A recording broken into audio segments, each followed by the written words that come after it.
Yeah, I mean, let's talk Yahoo and Intel because we got these cool mics on. I feel like we're in a boy band. Yeah, that's true. A boy band. Except Becky, obviously. Is it in sync? What kind of boy band are we talking about here? Yeah, I think so. You know what I didn't think of? You said Madonna. New Kids on the Block. Why didn't you think of the guy that changed your life? That used to MJ. MJ changed my life. Why didn't you think of him? We'll figure out who's the best dancer later. But Yahoo, bad results with an asterisk. Intel, good results with an asterisk. So starting off with Yahoo, I mean, they had a penny short on EPS, a little light on revenue. Two things that Marissa Mayer pointed out that didn't go right for them. One was premium advertising. They weren't selling it. The other was the ad manager platform, which is supposed to help them really get advertisers buying in a broader way. Said that advertisers like it, but they rolled it out a bit late. As you mentioned, she's in here for 2 years. And in a way, Yahoo's running to stand still. The PC display ad situation isn't looking good because overall PCs are still eroding, particularly in consumer.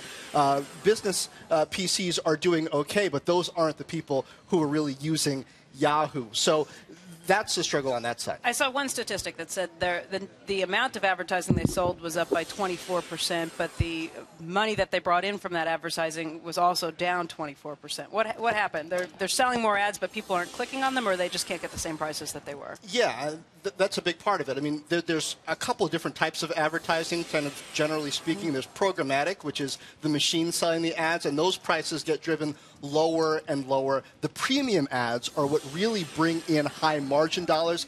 Those are what Yahoo isn't selling as well. And that's what you need strong sales relationships to build. They kind of need a sales leader who's a little bit more established. Remember, Enrique de Castro is out the door. Those are some of the areas where they really need some strength. Not just the machines, they need the people.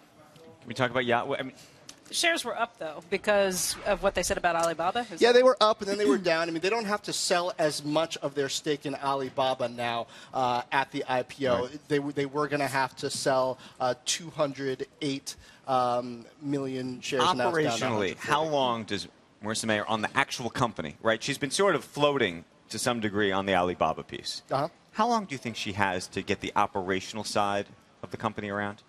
I think she's still got a while.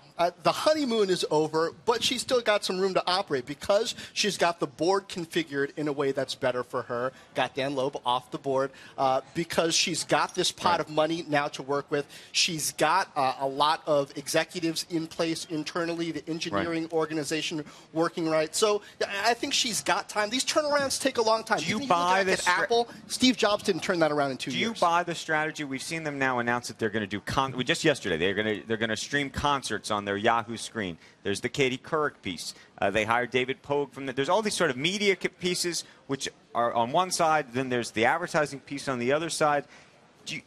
Some people would argue it's spaghetti against a wall. I don't know if it's spaghetti against the wall. I think those are all good pieces. I don't know if they're enough. So I keep on looking back at Apple as an example, right? I mean, what Steve Jobs did with the iMac was nice. That was important. But it wasn't the iPod. It wasn't the iPhone. It was laying that important groundwork in that core business of Macs versus PCs, but that didn't ultimately move the needle for them. It's not the transformational move that she's going to need to make. We have yet to see what that is.